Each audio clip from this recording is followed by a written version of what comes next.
بیٹھ کر اللہ کے دین کے جھنڈے کو چہار سو لہرایا اور شمع عشق نبی کو جلایا. پتہ نہیں کتنے سینوں کو انہوں نے روشن اور منور فرمایا، جن کے سبب سے آپ کی مسجد کی انتظامیہ نے اور الطاف برادران نے اس محفل کو، ذکر تو پیارے نبی کا ہے لیکن اس کا سبب وجہ انعقاد وہ بلند و بالا شخصیت حضرت قبلہ پیر سید علامہ سید نذیر حسین شاہ صاحب چشتی نظامی رحمت اللہ تعالی علیہ کی ذات ہے. اس محفل کا پل پل، اس کا ایک ایک لمحہ، اس کا ایک ایک ثانیہ، اس کا سارا ثواب انہی کے نام ہے. کیونکہ ہماری یہ ریت ہے، ہماری یہ پریت ہے، اہل سنت والجماعت کو یہ اللہ نے شرف بخشا ہے، محفل کوئی بھی ہو ذکر ہم اپنے نبی کا کرتے ہیں. علی گڑھ یونیورسٹی کے پروفیسر تھے، ان کا نام تھا رشید احمد صدیقی. وہ کہا کرتے تھے جہاں جاتے ہیں تیرا ذکر چھیڑ دیتے ہیں، کوئی محفل ہو تیرا رنگ محفل یاد آتا. محفل کوئی بھی ہو ہم ذکر اپنے نبی کا ہی کرتے ہیں. اس کا ثواب، اس کے پھول، اس کے گجرے وہ ان شخصیات کی بارگاہ میں پیش کرتے ہیں. یقیناً اس سے بڑا خراج تحسین، خراج عقیدت کیا ہو سکتا ہے.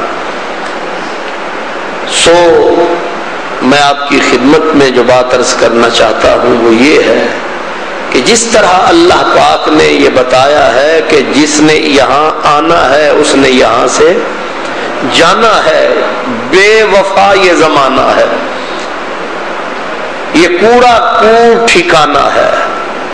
حضرت خواجہ غلام فرید رحمت اللہ علیہ وہ اپنی زبان میں کہتے تھے، وہ کہتے تھے دیکھو یہاں کتنے لوگ آئے، کس کس نام سے آئے، آج وہ رہے. وہ اس اپنی ملتانی بولی میں کہتے تھے کت لیلا کت مجنوں، یہ سارے نام اس دنیا میں تھے. وہ کہتے کت لیلا کت مجنوں، کت سونی مہوال، کت رانجھن، کت کھیڑے، کت او ہیر سیال. جتنے لوگ آئے ایک ایک کر کے سارے چلے گئے، باقی ہے صرف نام اللہ کا.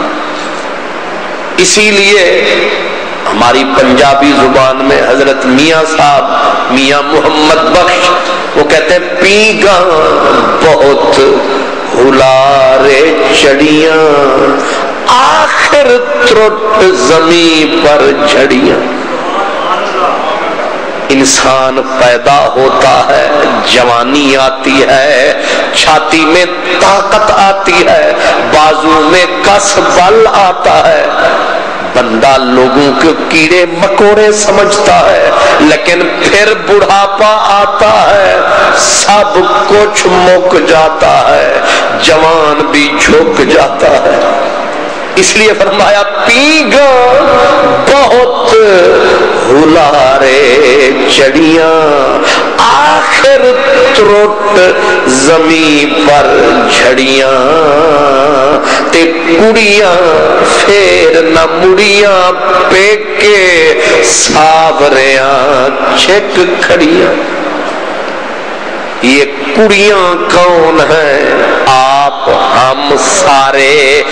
پیکے کون سے ہیں؟ یہ دنیا پیکا ہے، قبر والا علاقہ ہمارا ساورا ہے.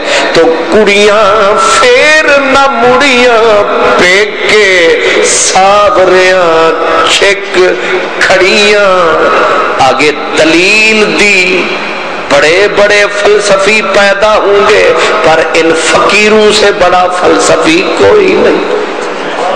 پہلے دعویٰ کیا کہ جس کا جنازہ اٹھا، جس کو تم نے قبرستان میں دفنایا ہے، وہ واپس کبھی نہیں آیا ہے۔ کڑیاں پھیرنا مڑیاں پہ کے ساوریاں چھک کھڑیاں، آگے کہتے موتی قد ملے مڑ سپاں، جب سیپ سے صدف سے موتی نکل جاتا ہے پھر واپس سیپ میں نہیں۔ موتی قد ملے مڑ سپاں، ونج پے وچ لڑیاں ڈگیاں پھلیاں خاک و رلیاں۔ درخت کے اوپر پھلی ہوتی ہے، درخت سے جب ٹوٹ جاتی ہے پھر کبھی اوپر ڈگیاں پھلیاں خاک و رلیاں، پھر رکھی قد چڑھیاں۔ یہی حال ہمارا ہے جب بندہ اس درخت زندگی سے ٹوٹ جاتا ہے پھر سر دامن چھوٹ جاتا ہے، ہمیشہ کے لیے روٹ جاتا ہے، پھر واپس کبھی نہیں آتا ہے۔ پیچھے بیٹھ کے بندہ آنسو بہاتا ہے لیکن جانے والا واپس نہیں آتا ہے۔ یہی زمانہ سبق پڑھاتا ہے، اسی لیے خواجہ صاحب انہوں نے بھی کہا بول وہ جو گئے کوئی آیا ہے نہیں آیا۔ اور اب جو یہاں ہیں یہ بھی تیاری جاری رکھیں، کیونکہ یہ بھی ادھر منہ کر کے کھڑے ہیں، کچھ بستر پہ پڑے ہیں، کچھ تخت پہ چڑھ